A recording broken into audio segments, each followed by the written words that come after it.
Welcome back. You're still watching this special coverage coming your way from Nile TV International, and I'm honored to be having with me over the phone to be shedding more light on the latest updates and developments in the Middle East is Ambassador Mohamad Hegazy, the former Assistant Foreign Minister.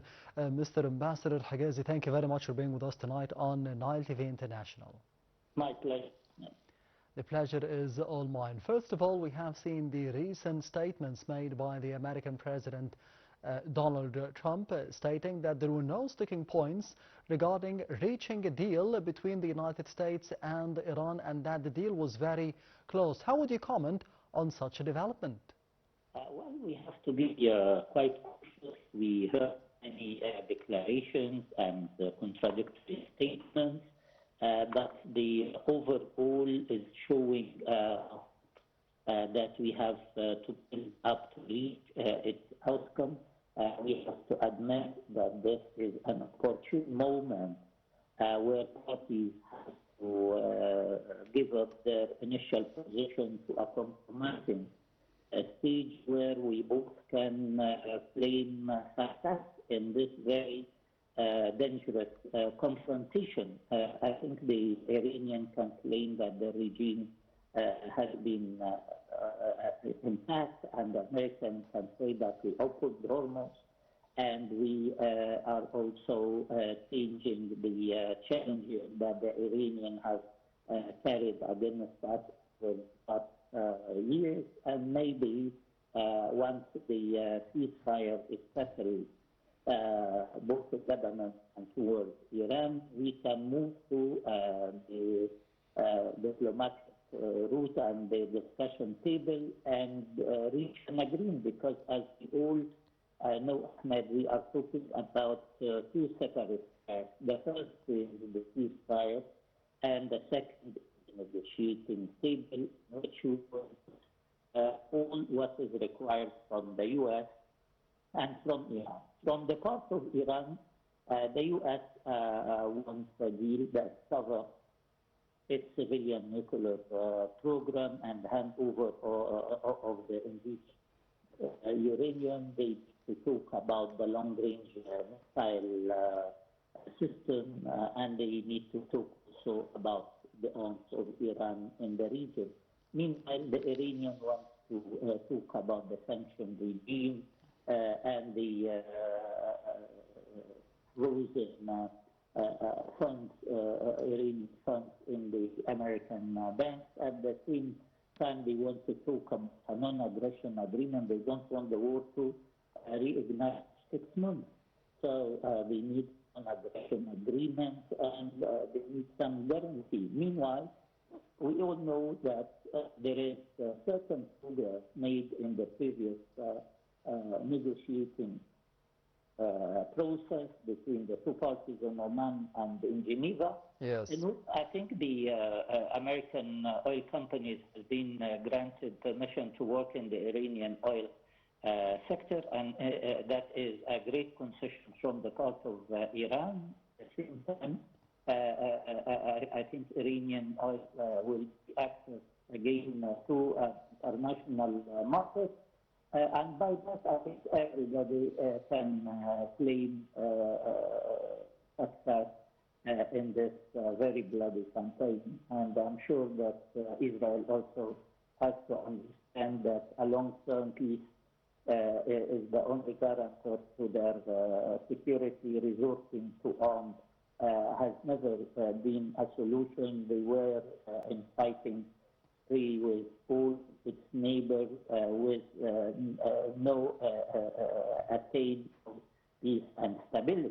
So we have to drag everybody to make benefit of this situation, and I think an internationally guaranteed peace agreement can be forged ahead in the coming few weeks, and maybe the call of Iran of peace and security structure should be the way forward. We are not in a position now to call for a regrouping, arming each other against each other. The Middle East, Ahmed, was lacking for all its history, a peace and security structure. Iran has come that we do what the European has done, maybe a declaration of principles at the start, like this of Helsinki 1975, moving into established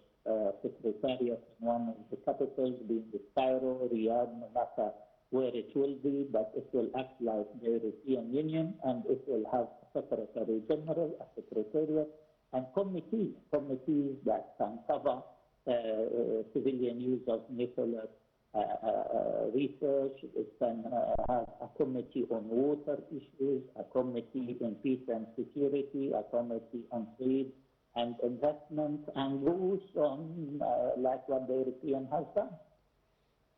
Yes, Mr. Ambassador Mohamad Hegazy, as you mentioned, in the next few weeks we will be focusing on the progress achieved between the United States and Iran. According to the Iranian officials, there was progress taking place between both countries in the backdoor diplomacy, and we could be anticipating more negotiations, more elevated negotiations, and even a memorandum of understanding to be signed within the next 60 days. How do you see this memorandum of understanding? What could it be entailing between both countries for the future relationship and the bilateral ties?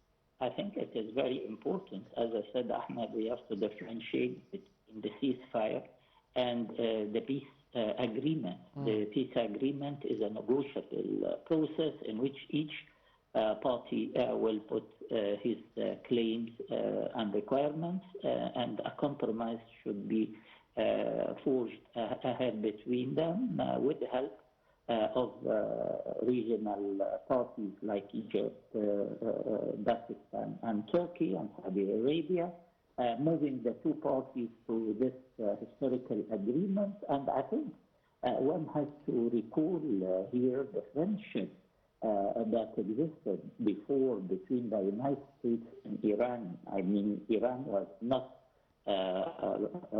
all the time antagonizing the U.S. and being an enemy to it. The Iranian maybe regime has changed its view, and the time has come that they recognize that there is a legitimate call to guarantee their nuclear and long-range missile defense system to be adaptable to the regional security, and the West or the U.S. should understand also that Iran has its own nuclear civilian program according to the NPT, that they have the right to enrich the uranium to a level that is acceptable and investigated by the inspectors of the International Atomic Agency, and we can move to talk about the Iranian block funds in the American banks, as well as the allegation of sanctions that has crippled the Iranian economy for too long. I think Iran, by that, will be a regional recognized economic power, not a threat to its neighbor. Besides, the intervention in the Arab internal affairs in Iraq, in Lebanon, in Syria, or in Yemen should come to a halt, and they have to engage positively in the region. If we are thinking of a new structure to the Middle East, Ahmed, we have to think about a structure that includes us all according to a structure and according to a statement, a recognition or a declaration of principle in which we all will be party for, similar to Helsinki 1975, when Europeans have in place the Helsinki rules or principles or declaration that built the Europe that we are, or the European Union that we are witnessing today. We have seen the development for today regarding the statements by the Iranian officials that Iran intends to be fully reopening the Strait of Hormuz. In your opinion, Mr. Ambassador, what are the main political and the strategic factors that pushed Iran to be taking such a decision, especially after the military pressures that we have seen being applied by the American president against Iran? I think this is a kind of giving a hope or a light at the end of the tunnel. They believe that if they give this opportunity to negotiation, they can reach the looked after peace treaty with the United States. If that happens, the whole region will enter a new phase. The American-Iranian relations should get normalized. Iran should be joining again the community of nations. The Iranian economy should be liberated. American companies will have access to the Iranian market. And I think Iran will gain a lot also by reconsidering its relation with the Gulf countries and the region in general as a constructive neighbor, not as an aggressor or a country that was always proud of controlling the decision-making in 4 Arab countries. Yes, and do you think that the Iranian economy will be positively affected by such a step, but not just the Iranian and the American economies, but the global economies in general, the global economy in general, and even the prices for oil will be decreasing after such a decision? Yes, of course. I think you can feel it immediately. The losses that have been with us for almost now, the time, say 50 days, is now regained back to optimism, and I think the oil prices went below what it was like even a week ago, and we hope that this will usher an era of economic stability, particularly in the energy sector. Yes, how do you see the future relations between Iran and the United States and the GCC countries after the end of such a conflict and the war in the Middle East? I think Iran has to do a lot to regain confidence in the region, and the Gulf maybe should also understand that security is a build-up process. It's not a process that is given by any force, and those forces that may be your ally will always use the Gulf to their advantage, and they might take strategic decisions, the death of war against Iran without any consideration to the situation in the Gulf. That the Gulf goes to the Iranians, and the whole region think of its security, and it should be open to all countries in the region.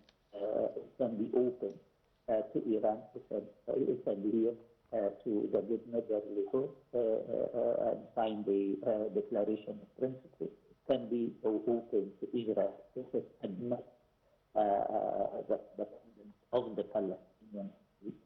And it can be also open to Ethiopia if they agree on a legal framework of cooperation to jointly manage the Nile water resources. So the regional stability will be an applicable framework similar to this of Europe, and we can even be Europe and some of the technical assistance towards the establishment of the regional security aspect.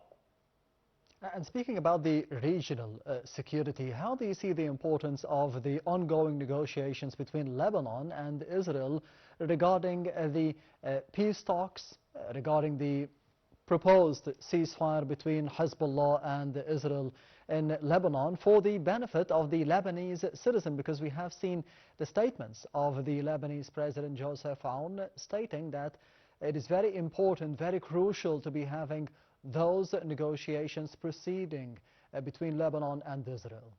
I think this is a very historical and crucial moment. The speech given by General Aoun, the president of Lebanon, is so important and usher to a new era of acceptance, where the Israeli will accept withdrawing the border, and the Lebanese army will do duties, and maybe the UN UNIFIL will have a guarantor role to play, and they have also to understand that the disarmament of Hezbollah will only Israel agree on sign uh, agreement in the area that lies at the end of the tunnel. You